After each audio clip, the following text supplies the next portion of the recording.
with another car walk around and review, and this time I'm going to be doing it on the 2020 Kia Optima. So this is a quick look at the 2020 Kia Optima. This is the base model, which is the LX.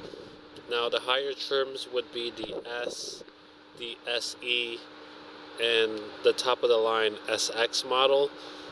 But as of what I have today, this is the base LX model, and it does have the smallest rims of all the trims. But overall, Kia hasn't really changed too much for the 2020 model year, because they do have a redesign for the 2021, which looks very good in my opinion. But overall, they really haven't changed much for the 2020, which is this one right here, compared to the 19s and the 2018s and so forth. So on the back, you do have the FE logo right there, which stands for fuel efficiency, since this is the base model, which is the most fuel efficient out of all. They do also offer a 2.0 liter turbo engine. Overall, as far as the looks for this car, I would say it's decent. It doesn't really stand out too much. I know other automakers like the Altima, the Honda Accord, have been going for more sleeker, sportier designs. And the Kia has been really a generic, basic design in my opinion. But for the 2021 model year, they definitely did improve this car a lot. So this is why they didn't really make any major changes to the 2020, which is this one I'm looking at right here. Now you do get a nice grille. This is called the Tiger Nose grille, I believe.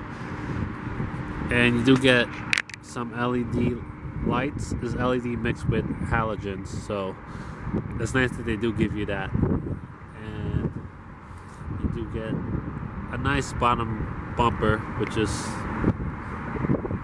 nice.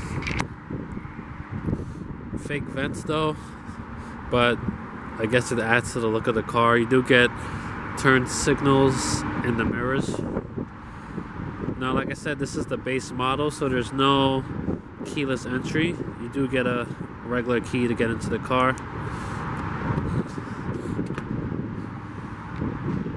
So this is the black on black interior right here. Cloth seats, no leather. Now stepping inside.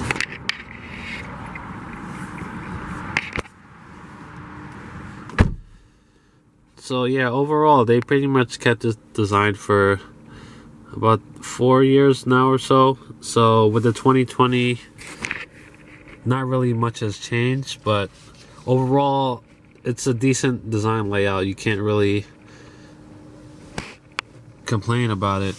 So let me just start the car up for you. It does have a nice chime to it, which is nice for a Kia. Turn this vents off. So overall, it's a black and chrome finish. I like that they didn't go overboard with the chrome, so it kind of blends in nicely with the black interior.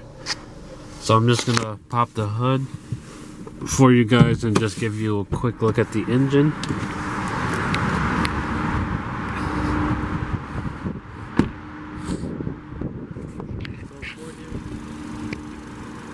So for the 2020 lineup, you do get the same 2-liter 4-cylinder engine, or 2.4 liter should I say. You get about 180 horsepower from this, so it's pretty competitive for its class. You know, it's a 4-cylinder. Not really much else to say about it. They do also offer a 2.0 liter turbo, which is about 245 horsepower. So if you're looking for more power, you would be better off going with that engine. But overall, it's a smooth engine. It just gets the job done.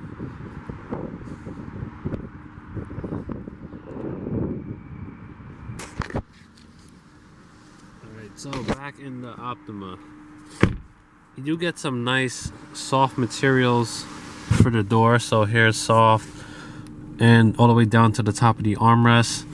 And everything below is going to be plastic, obviously, because this car has a starting MSRP of around $23,995 or something like that. So, but overall, I mean, the chrome finish goes well, like I said, with the black.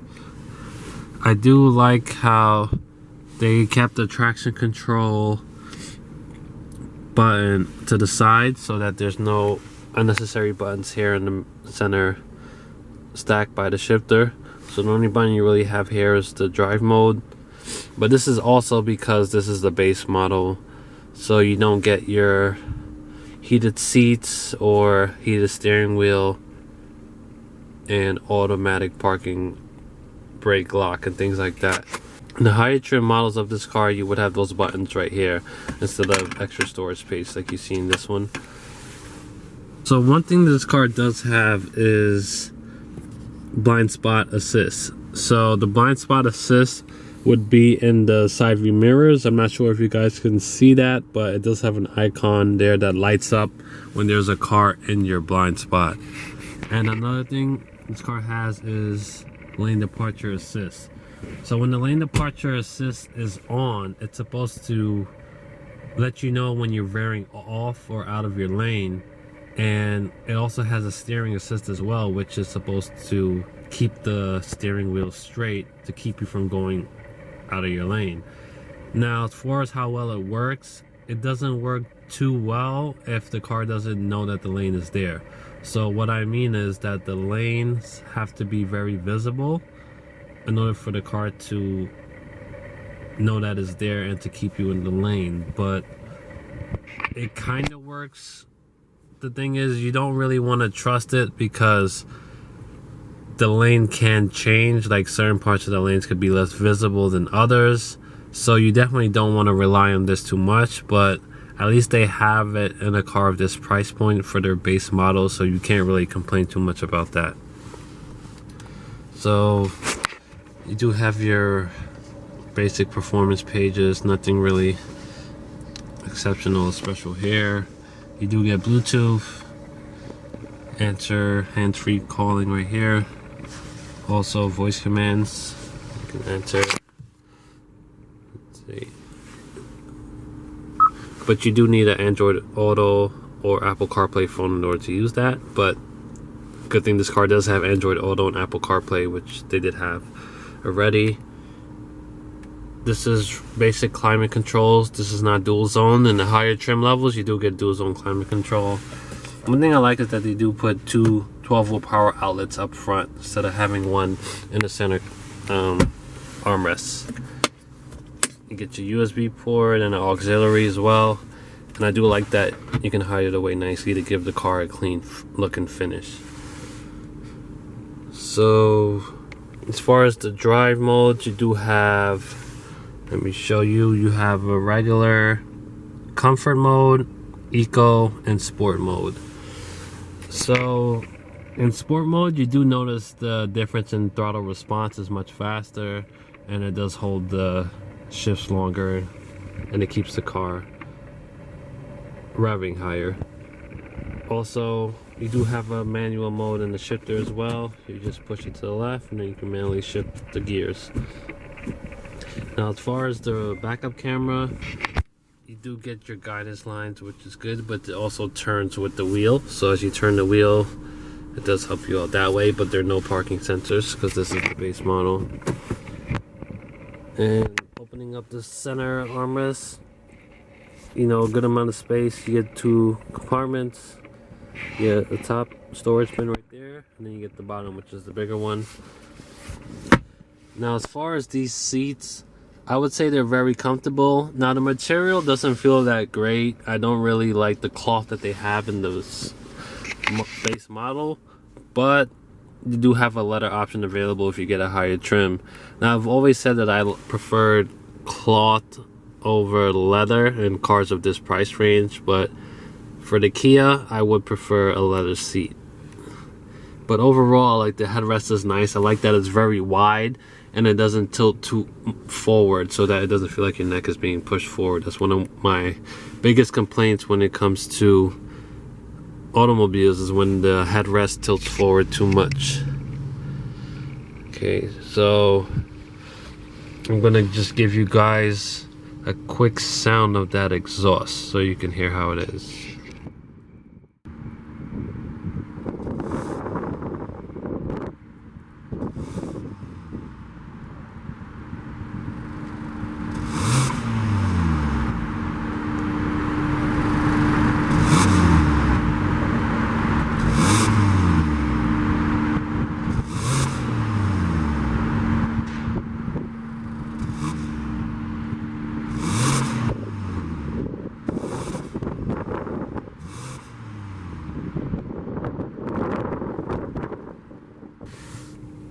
Alright, so back in the Kia Optima. One thing I really like about this car is that the sun visors are very wide.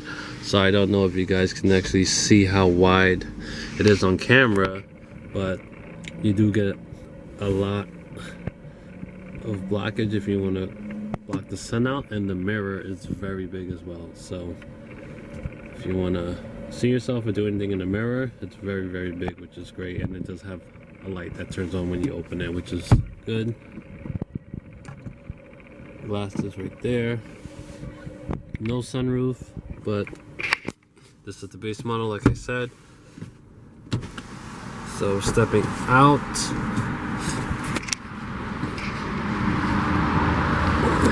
So like as far as leg room, you do get a lot of leg room in this car. For the driver and passenger, the seat goes very far back. So that's one thing I've always loved about the Kias, is that you can pretty much slide the chair very, very far back, and you get a lot of space for the driver up front. And in the back, I'm really surprised at how much space I have. Like, I have the seat all the way back, and I still have a good amount of leg room here, like with no complaints at all. So very, very impressed with this car in terms of leg room and comfort of your passengers. This is a quick look at the seat right here. You do get a little mesh compartment here. As far as other options back here, there isn't really much. There's no rear climate vents or USB ports or charging ports, but it's the base model, like I said. You do get cup holders here that fold down.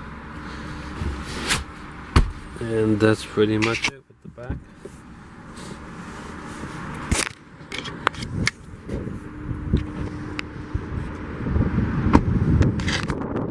Now looking at the trunk, I don't know how much cubic feet of space you get offhand, but it's a decent amount. It doesn't look as big as other manufacturers, but you do have the option of folding down the seats to get additional storage space.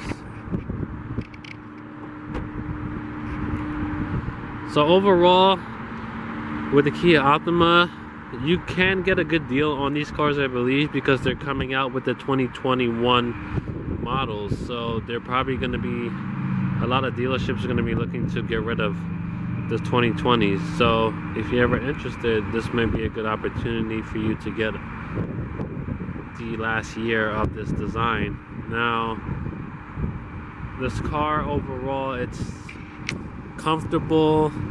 It doesn't really stand out too much in any area. So if you're just looking for a decent all-around car, this would be good. It doesn't have the best gas mileage as opposed to its competitors like the Altima or Camry, but overall the Kia is just like a middle ground car. So with that being said, thank you guys for watching. Don't forget to rate, comment, and subscribe, and I'll see you in the next video.